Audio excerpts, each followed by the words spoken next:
네, 저는 오늘 갈라디아서 3장 23절에서 29절까지 말씀 가지고 유업을 이을 자라고 하는 그런 말씀을 제목 가지고 갈라디아서 강의 9번째를 여러분들과 함께 은혜 나눠보려고 합니다.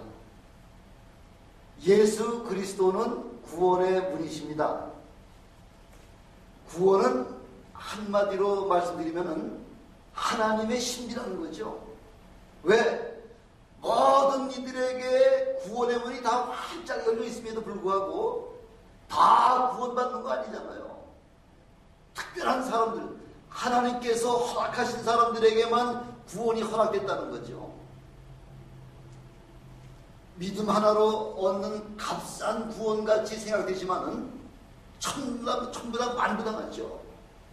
값싼 구원이 아니라 바로 구원을 주시기 위해서 우리 하나님이신 예수 그리스도께서 이 땅에 오셔서 우리를 대신해서 죄와 허물로 우리의 모든 죄를 다 담당하시고 십자가에 죽으시기까지 그런 엄청난 희생과 값진 그런 고귀한 값진 그런 값을 치르고서 비로소 우리에게 구원의 은혜를 허락해 주셨다는 거죠. 구원이 그렇게 아무렇게나 되는 거 아니에요. 우리가 무엇을 했다고 우리가 의롭다고 이렇게 칭함을 받을 수가 있습니까? 또한 천국을 유업으로 얻게 되었냐는 거죠. 우리 행한 건 아무것도 없지 않습니까? 그럼에도 불구하고 믿음 때문에 우리를 의롭다 하고 그렇게 하나님께서 우리를 인쳐주셨다는 겁니다. 구원이 도대체 뭐길래 이 구원 때문에 세상의 모든 명예와 또 우리에게 맡겨줬던 그 생업과 재산까지 버리면서 심지어 하나밖에 없는 우리의 목숨까지 버리면서 신앙을 증거하거나 아니면 지키려고 애쓰려고 하잖아요. 이 구원이 얼마나 값어치가 있으면 이렇게 하나밖에 없는 목숨까지 버려가면서 이 구원을 지키려고 구원을 많은 사람들에게 소개하려고 전하려고 그렇게 애쓰고 있지 않습니까? 수많은 순교의 그 증거를 보면서 순교의 역사를 보면서 우리는 예수 그리스도의 복음의 역사가 구원의 역사가 이렇게 수많은 사람들을 순교의 희생을 갖다가 순교의 피를 갖다가 흘려가면서까지 그 복음을 지키려고 그렇게 애썼던 모습을 보면은 이 구원이 보통 구원이 아니라는 거죠. 이 구원의 은혜와 감격이 생명까지 드릴 만큼 그렇게 충분한 값어치가 있기 때문에 미련 없이 던지는 거죠. 미련 없이. 대한민국 최고 재벌 이병철 회장도요. 폐암 선고를 받아가지고서 거의 2년 동안 그 폐암 수술을 하고 그 치료하다가 결국 2년 만에 그분도 돌아가셨는데 이병철 회장도 바로 죽기 얼마 전부터는 그 영혼에 대해서 관심이 있었다는 거죠. 영적인 구원의 비밀을 알고 세상을 떠났다면은 그분만큼 더 축복된 사람이 없었겠죠. 그렇죠? 왜? 대한민국의 이 물질로서 최고의 영예를 가졌고요. 거기다가 구원까지 받고 그렇게 해서 하늘로 올라갔다면은 그거보다 더 큰 축복이 어디 있겠습니까?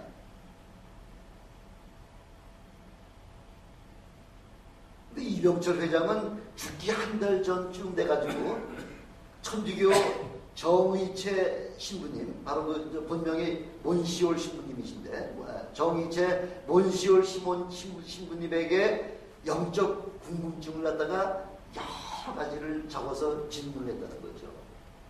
제가 그걸 이제 신문에서 봤는데 A4 용지, 큰 A4 용지 있죠. A4 용지 5장에다가 24개의 항목을 쭉 그렇게 궁금한 것, 신앙에 궁금한 부분들을 갖다가 이 필경사, 그 삼성의 필경사를 시켜가지고 글씨를 기가 막히게 깨끗하게 써가지고서 24가지를 몬시올 신부님에게 했는데 그 해답 좀 달라고 부탁을 했는데 미처 그걸 답을 받기도 전에 한 달 만에 이병철 그 회장이 죽어버렸어요.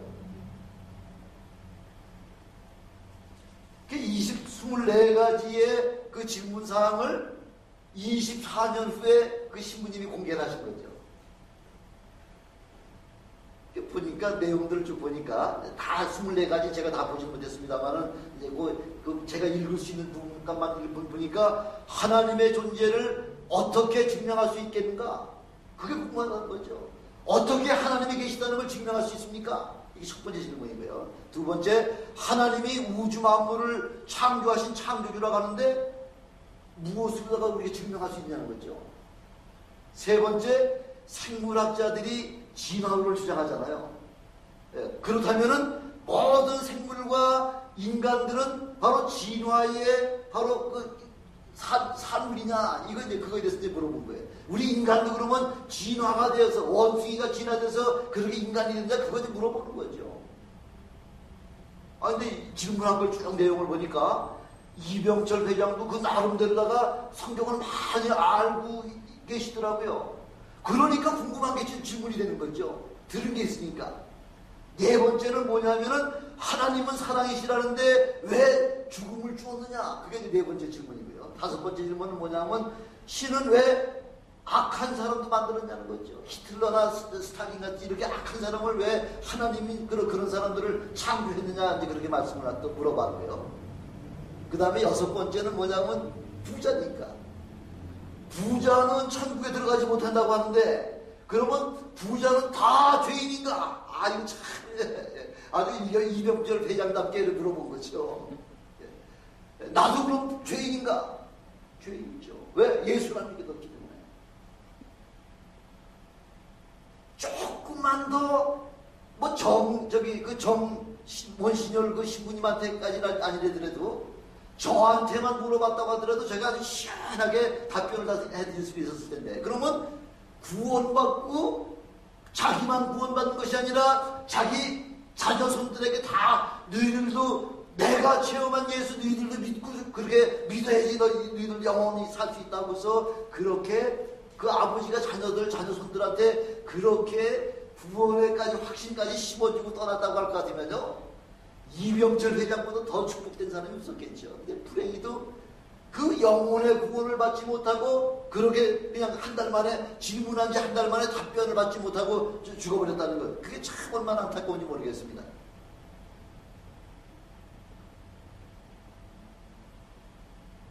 이런 것을 봐도요, 돈 많다고 구원받는 거 아니에요. 아무나 구원받는 거 아니에요. 지금 70억 인구가 되는데 70억에서 과연 몇 사람이나 구원받느냐는 거죠. 아마 매입이 모르긴 몰라도 10억 안팎 정도밖에 안 될 겁니다. 교회장만 왔다 갔다 한다고 해가지고 또 구원받는 것도 아니잖아요. 그렇죠? 예수 그리스도가 내 구세주라고 하는 것이 마음에 믿어지고 입으로 고백할 때 그런 사람에게만 바로 구원의 확신이 있다는 거죠. 오늘 봉독한 본문에서 보니까 믿음이 오기 전에 우리는 23절에 보니까 뭐라고 나왔냐면 믿음이 오기 전에 우리는 다 율법에 갇힌 자가 되었다는 거죠. 오늘도 제가 교회 오다가 바로 여기 캘리포니아 그 하이웨이 페이지롤이 바로 여기 있잖아요. 네, 딱 나오려는데 거기서 이제 저를 기다리고 있는 게 아니라 이제 차를 기다리고 있다가 제가 딱 거기서 지나가니까 뒤따라오던데 하이웨이 페이지롤 그 경찰차들이 뒤에 따라오면은 괜히 기분 나쁘죠. 그렇죠? 예, 뭐 잘못 없이 기분 나쁘죠. 가끔마다 후리웨이를 운전하다 보면은 쫙 신나게 달리다가 주춤하는 그런 경우를 종종 보죠. 왜 주춤을 하나 이래 보면은 저 앞에 경찰차가 딱 그 차가 있기 때문에 그래서 주춤하는 모습을 우리가 보게 되는데, 사람들이 경찰차만 벌써 법 아래 우리가 쓰기만 하면 우리가 요즘 요즘 그 젊은 사람들 말로다가 쫀다려는 쫄린다려는 예. 법 앞에 쓰면은 사람이 아무리 죄진 게 없다고 하더라도 아무리 줄기 들게 되죠. 그 어떤 사람은 가다가 갑자기 경찰차가 뒤에 탁 나타나기만 하면은 그 다음부터는 운전을 하지 못하고 천천히 가다가 후리웨이 그 기본 속도도 내지 못하니까 그래서 딱 뛰는 사람 종종 보잖아요. 그렇죠? 여러분도 한번 다 봤을 거예요. 저도 수없이 많이 봤는데 이렇게 법이 사람들의 마음을 위축시킬 뿐만 아니라 법이 엄하면 엄할수록 점점 더 법 아래 이렇게 갇히게 되는 거죠. 특별히 율법 아래 있는 사람들, 보통 이 세상 보면서 이렇게 우리가 쫄리는데, 율법 아래 있는 사람들은 더군다나 율법이 몇 개 조항이 있다 그랬죠? 613개 조항이라 그러잖아요. 613개 조항만 제대로 지키는 것이 아니라 거기에다가 장로들의 유전까지 갖출 것 같으면요, 글쎄 어떤 사람은 그 주의시가 유대인이 주일날 불 켜고 끄는 거, 안식일날 불 켜고 끄는 거 요것도 일이라고 그걸 안 켜고 자기는 안 켜는 거예요. 다른 사람한테 저 스위치 좀 올려주세요. 남이야 죽든지 말든지 나만 살면 되겠다는 얘기죠. 또 엘리베이터 저기 버튼을 눌러야지. 내가 50층에 살면 50층에 내가 올라가려고 할 것 같으면 50 버튼을 눌러야 되잖아요. 근데 사람을 때까지 안식일날은 사람을 때까지 기다리고 있다가 사람이 들어오면은 그 50층 좀 눌러주시오. 왜? 나는 안식일이기 때문에 그거 누르면 오늘 일한 거가 되기 때문에 하나님 앞에 범죄했다는 안식일 오겠다는 거죠. 이런 법이 어디 있습니까? 이런 법이요. 성경에 뭐라고 말씀되어 있어요? 너는 안식일을 거룩하게 지킬 뿐만 아니라 너뿐만 아니라 네 가정에 네 집안에 있는 종들에게도 안식일을 지키게 할 뿐만 아니라 종들뿐만 아니잖아요. 네 집에 있는 소나 우양 같은 거 모든 그런 가축에게까지 안식일을 철저하게 지켜라. 그러면서 자기네 집에서 기르고 있는 그 가축까지 안식일을 지키라고 하면서 남한테 그 50층 버튼을 눌러달라고 하는 그 무슨 행위냐는 거죠.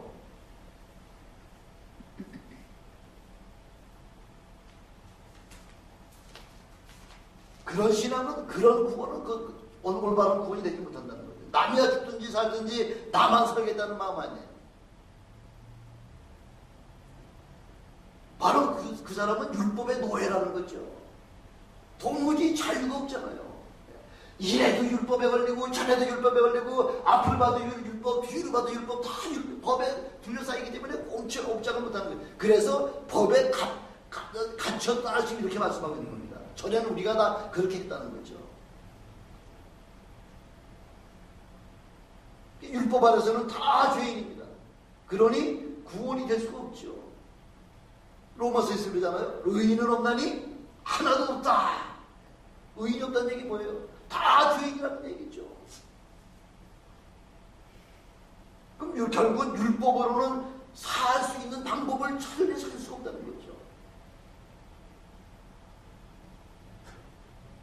그래서 지난번에 우리가 계속해서 율법과 은혜에 대해서 지금 우리가 지금 말씀을 좀 우리가 나누고 있습니다만, 그래서 율법 가지고는 구원이 되지 아니하니까 결국은 우리에게 뭐가 필요하다는 거예요?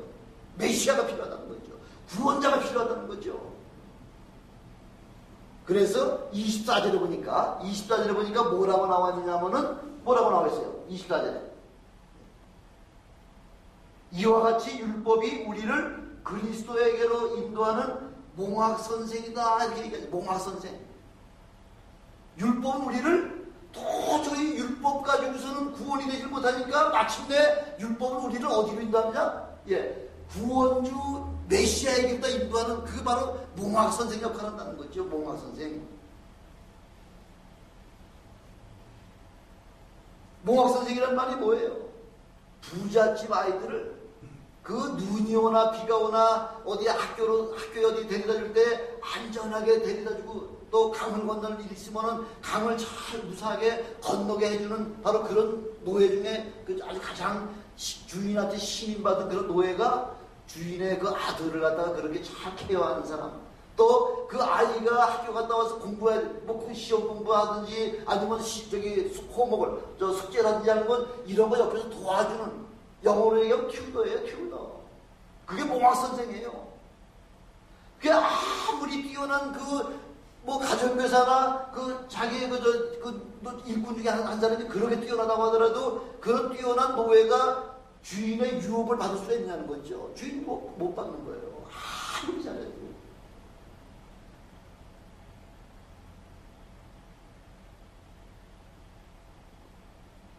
다른 말로다가 율법을 가지고 구원이 되지 못한다고 하는 말씀을 우리에게 다시 한번 해주고 있는 겁니다. 그래서 구원받는 데까지 안내자의 역할을 하는 것이 바로 몽학선생이요, 바로 율법이라는 것입니다. 히말라야 그 산맥 중에 제일 높은 산이 어디죠? 히말라야 산맥 중에서 에베레스트 산이잖아요. 에베레스트 산 거기에 한번 그 꼭대기가 제일 높은 최고봉까지 한번 등정을 하려면요, 보통 사람이 일반 그런 그 등산가들만 가지고서는 올라가지 못해요. 헬프가 있어야 되는 거예요. 세르파라고 그러죠. 세르파. 예. 세르파가 저 꼭대기까지 안내해줘야지만 거기 올라갈 수 있지. 그냥 등산가로다가만 가지고서는 올라갈 수가 없어요. 그 제일 마지막에 그 산 봉우리까지 딱 올라가서 깃발 꽂는 거 하고요. 깃발 꽂고 사진 찍는 거하고 영광만은 누가 받냐면 등산가가 받는다는 거죠.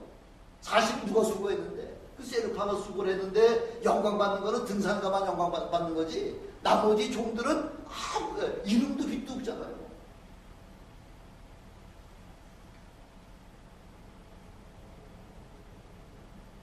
바로 세르파라는 게 몽학 선생에 불과하다는 거죠. 아무리 잘하면서도 빛도 없어요. 이름도 없어요. 그 율법의 임무와 목적을 몽학 선생이라는 그 단어 하나가 잘 설명을 해주고 있다는 것이죠. 율법을 잘 지키려고 하면은 할수록 점점 더 어렵잖아요.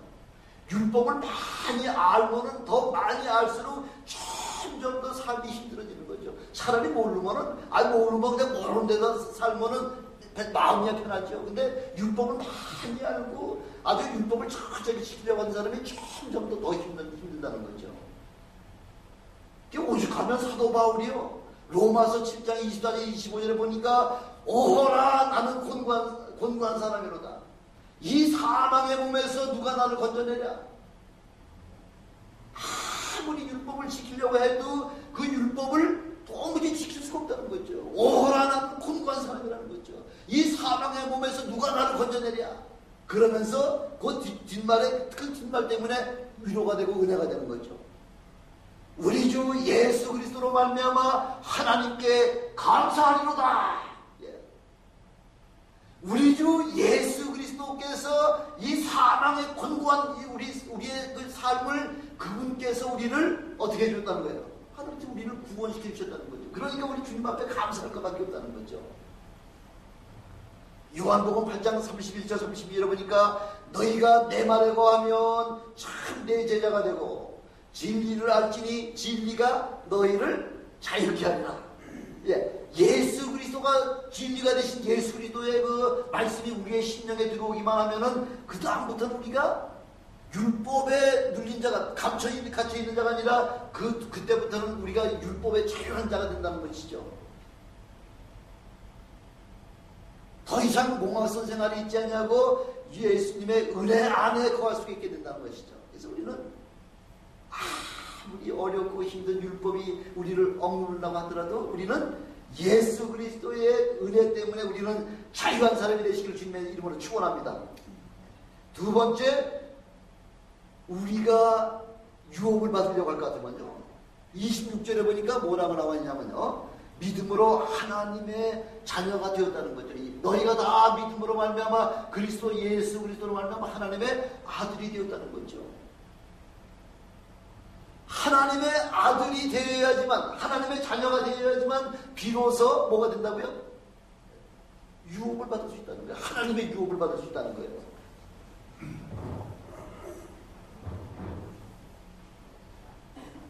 하나님의 선민이라고 자부하는 이스라엘 백성들도요, 하나님을 아버지라고 부를 수가 없어요.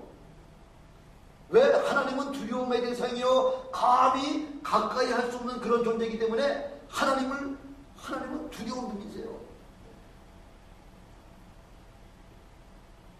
최근에 북한의 그 김정은이가 할아버지 그 아버지를 잘 둔 덕에 3대 세습으로다가 북한 정권의 최고 지도자가 됐지 않습니까? 그 사실을 대내외에다가 좀 김정은이 내가 이 북한의 최고 권력군이다 하면서 대내외에다가 알려주려고 하니까 제일 좋은 게 뭐냐면은 미사일 한 방 쏘는 거 아니에요. 미사일 한 방 쏘면은 그냥 전 세계가 지금 그렇게 쏘지 말라고. 왜? 그 미사일이 제일 지금 두려워하는 데가 미국이잖아요. 북한에 쏘면은 지금 미국 땅에 지금 원자폭탄을 터뜨릴 수 있는 그런 막강한 힘을 지금 그거 지금 과시하려고 이번에 쏜 거거든요. 근데 그 한 번 쏘는데 값이 얼마나 들어가느냐? 북한의 그 1900만 명이 1년 동안 그 옥수수를 살 수 있을 만한 그 엄청난 그 돈인데 그 빵 한 방 쏘는 거로다가 그만한 북한 사람이 1년 동안 옥수수를 먹을 수 있는 양의 만큼의 그런 엄청난 금액이라는 거죠. 근데 왜 2분도 안 돼가지고 어디 떨어졌어요? 군산 앞바다에 떨어졌잖아요. 군산 앞바다에. 그것뿐만 아니라 죽은 김일성이 죽은 사람이 죽은 김일성이 100세 그 생일잔치 한다고요. 20억 달러를 지금 막 물쓰듯이 쓰고 있잖아요. 외국에서 막 사람을 초청해가지고서 외국 기자들도 다 와서 우리 한번 미사일 쏘는 거 한번 봐 해가지고서 했는데 그게 실패로 다 끝났으니 이거 참 난리가 났죠. 이렇게 세상 영광을 얻으려고 해도 이렇게 난리가 죽든지 2천만 그 북한 백성들이 굶어 죽든지 추위에 얼어 죽든지 또 외국에 도망가다가 외국에서 붙잡혀가지고서 감옥살이 한 시간에 그거 지금 상관하지 않냐고요. 자나 무도한 그런 일들을 지금도 계속하고 있지 않습니까? 썩어질 영광을 위해서도 이렇게 온갖 만행을 다하는데 우리는 예수 그리스도를 영접함으로 말미암아 하나님의 자녀가 되는 영광을 우리에게 주셨다는 거죠. 아멘. 여러분 하나님 위해서 예수님 위해서 한 거 있어요? 없어요. 그럼에도 불구하고 믿음 하나 때문에 믿음 때문에 하나님의 자녀 되는 권세를 우리에게 그냥 주셨다는 거죠. 아멘.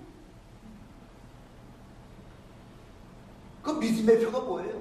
믿음의 표가 침례잖아요. 침례. 나도 이제는 믿음으로 말미암아 예수를 내 마음에 영접했습니다 하고 이걸 많은 사람들에게 외적으로다가 보여주는 게 뭐예요? 침례잖아요. 침례.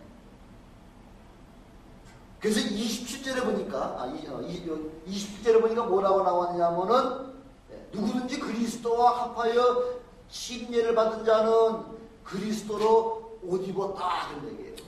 그리스도로 옷을 입었다는 거죠. 침례가 단순하게 물속에 한번 들어갔다 나온 것이 그거 침례보다 의미가 다 끝나는 거 아니에요. 가장 중요한 의미가 뭐예요? 나도 예수 그리스도와 더불어 이제 나의 옛사람은 장사지냈습니다. 예수님을 위해서 나의 생명을 아낌없이 드리겠습니다. 그 고백이죠. 여러분 여기 계신 분들 다 침례 다 받으셨을 거예요. 예수 그리스도 일이라고 할 것 같으면 내 생명까지 바치겠습니다. 이렇게 고백 다 여러분 하신 거예요. 내가 언제 예수님하고 같이 죽는다 그랬어. 침례 받았잖아. 그렇든가. 우리 어떤 목사님이 이제 그런 얘기 했다잖아요. 목사님 예수님과 더불어 뭐든지 다 죽겠다고 얘기했잖아요. 제가 언제 죽겠다 그랬어요. 저는 그걸 못 죽어요. 목사 안수 받을 때 손들고서 예수님의 일을 위해서라면 내가 생명 걸고서 죽도록 충성하겠습니다. 죽도록 충성하겠다는 얘기 뭐예요? 죽음으로다가 내가 모든 일 다 바치겠습니다. 그 얘기 아니에요. 그렇게 해놨잖아요. 그러니까 그건 그랬죠. 그건 그랬다는 거죠. 이렇게 우리가 침례받은 그 의미하고 그 실제 그 삶하고 아주 완전하게 달라진다는 거죠. 그래서 그리스도로 옷 입는다고 하는 것은요, 나도 이제는 예수 그리스도와 더불어 새 사람이 됐다는 거죠. 열왕기하 2장 14절에 보면요, 엘리야가 승천할 때 이런 거 다 너도들 입고서 승천하는 거 아니잖아요. 이런 거 다 툭 떨어지잖아요. 떨어지는 거를 엘리사가 가서 엘리야의 그 옷을 집어요. 그 강을 내리치면서 엘리야의 하나님 어디 계십니까? 하면서 물을 내리치니까 물이 막 요동을 치면서 쫙 전달하잖아요. 그래서 엘리사가 그 강을 건너갔다 하면서 그 열왕기하 2장 17절에 이렇게 말씀하고 있지 않습니까? 야곱은요, 형 에서가 받아야 될 장자가 받을 그 아버지의 축복, 아버지 이삭의 축복을 형 에서의 옷을 딱 차려입고서 아버지가 눈이 어두운 걸 기원해가지고서 형의 에서 옷을 입고서 가가지고서 장자의 축복을 받았잖아요.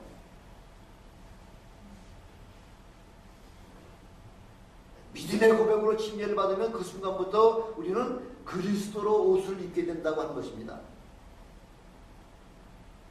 자녀의 권세를 하나님으로부터 선물 받게 되는 거죠. 요한복음 1장 12절에 보니까 영접하는 자 곧 그 이름을 믿는 자들에게는 하나님의 자녀가 되는 권세를 주셨으니 그렇게 말씀합니다.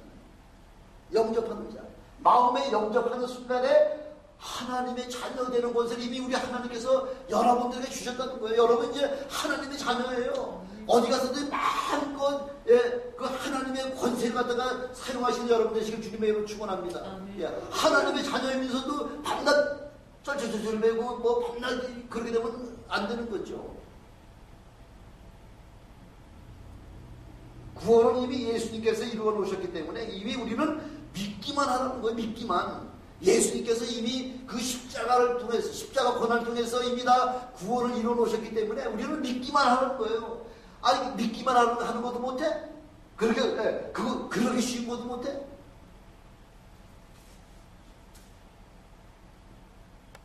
이런 말을 갖다 우리 속담에 그러죠.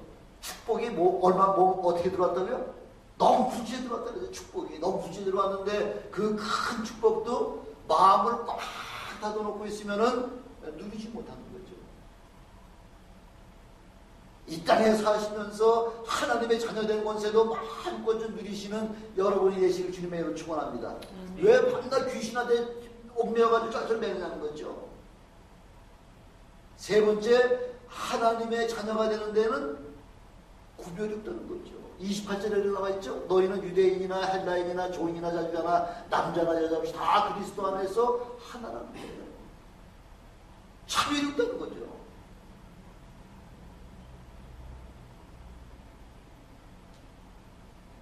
어떤 제한이나 조건이나 신분을 구별하지 아니하고서 요한복음 3장 16절에 그렇게 말씀하고 있잖아요. 하나님이 세상을 이처럼 사랑하사 독생자를 주셨으니 누구든지 저를 믿으면 멸망치 않고 영생을 얻으리라 이렇게 말씀하고 있지 않습니까? 누구든지. 지난번에 몇 년 됐죠. 한국에서 5급 공무원 시험 보니까 요즘은 급수가 좀 달라져가지고 제 편제가 좀 달라져가지고 옛날에는 5급이 제일 밑에 있었는데 5급 공무원 시험을 보는데 몇 사람 뽑는데 뭐 수십만 명이 응모를 했더라고요. 그 비율이 세상에서 직업 하나 얻는 것도 이렇게 몇천 대 1의 경쟁을 뚫어야지만 취업을 하잖아요. 또 공부 열심히 해야지 대학 들어갈 수 있는 거죠. 아무나 들어가는 거 아니잖아요. 그러나 하나님의 나라를 유업으로 받는 데서는 실력이 필요 없다는 거죠. 며칠 전에 저희 집에 이제 저 세크라멘토에 있는 아들 두뇌에 또 손주들하고 또 여기 있는 둘째 아들하고 며느리하고 손주들하고 다 해가지고서 한 10명인데 우리 집에 모였는데 두 살 먹은 애가 우리 이제 막내 두 번째 둘째 아이에서 첫애가 이제 둘째 2살인데 여자아이인데 걔가 요한복음 3장 16절을 막 외우고요. 주기도문 있죠. 주기도문을 외우고 찬송가를 외워가지고 막 부르고요. 2살 먹은 애가. 우리 하나님은 연령 제한도 안 하신다. 아니 2살 먹은 그래서 아니 너 어떻게 그렇게 하냐니까 매일 저녁마다 집에서 패밀리 50 한다는 거죠. 50 예배 드린다는 거 매일같이. 참 얼마나 제가 든든합니까. 2살짜리 손녀딸이 요한복음 3장 16절을 막 외우고요. 막, 주기도문을 외우고요. 대단한 거죠. 그러나 여러분 성경 구절 못 외운다고 걱정하지 마세요. 성경 구절 못 외우셔도 우리 하나님 앞에 나오기만 하면은 구별하지 않냐고 다 우리에게 영생의 축복을 주신다고 말씀하고 있지 않습니까? 아멘. 구원받는데 연령 제한이 없더라고요. 90 먹은 사람이나 2살 먹은 사람이나 그렇게 마음으로 벌써 예수가 나의 구세주라고 믿어지기만 하면 다 구원받는 거죠. 성경 구절 한 구절도 못 외워도 전혀 염려하지 마세요. 예, 이미 구원받는 데 저는 문제가 없다고, 천의롭다고 말씀하고 있잖아요. 종이나 자주자나, 예, 주인이나 뭐 종이나 남자나 여자나 뭐 할 것 없이 모든 사람은 다 동일하게 하나님 앞에서 똑같은 사람이 있죠. 거지, 예, 부잣집에서 밤낮, 예, 그 부잣집에 상에서 떨어진 그 음식 찌꺼리만 먹고 살던 그 나사로 가는 거지나, 오히려 집주인은 밤낮 자색 옷을 입고 매일같이 파티하면서 맨날 그렇게 흥청망청 하던 사람은 저 지옥에 떨어지고요. 거지는 아브라함의 품에 올려가지고서 나무에 올라갔다 이렇게 얘기하고 있잖아요. 신분하고도 아무 상관이 없어요.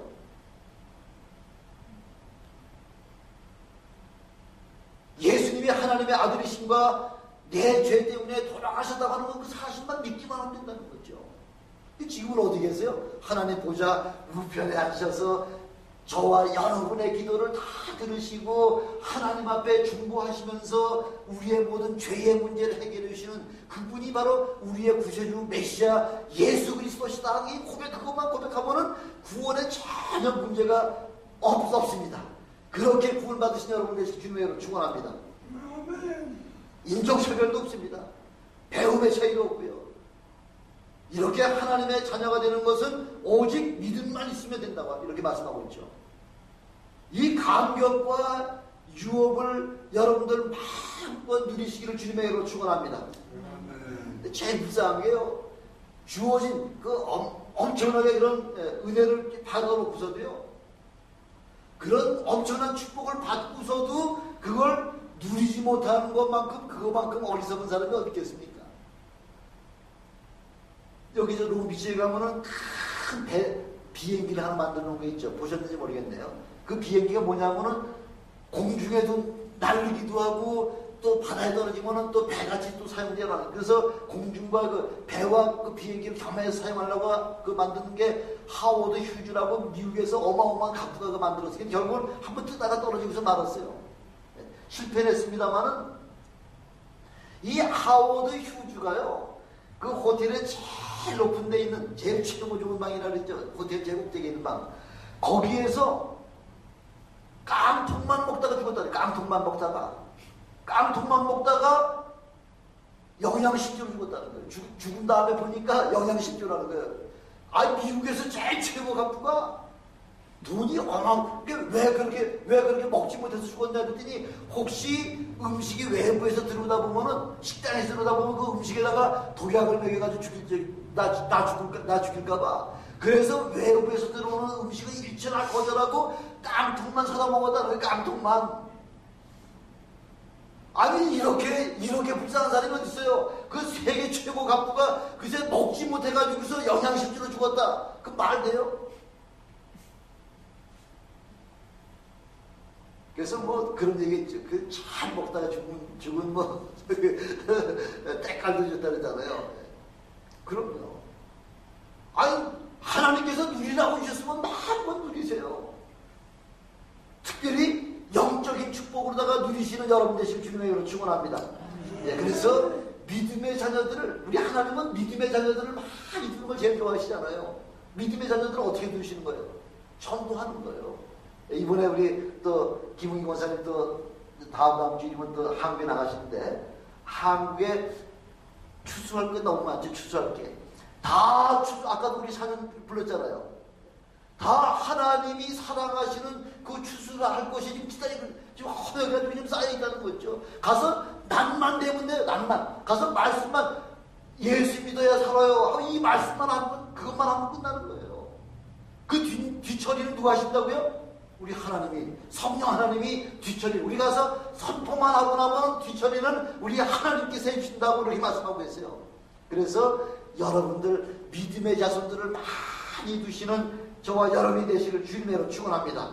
네. 천국 시민권 가지고 계시면서도 천국 시민권 사용하지 못하셔서 그런 썩여내버리는 그렇게 전부로 억울한 그런 일들이 어떻게 있냐는 거죠. 마음껏 사용하시는 천국 시민권자로서의 사명을 감당하시는 저와 여러분이 되시길 주님으로 축원합니다.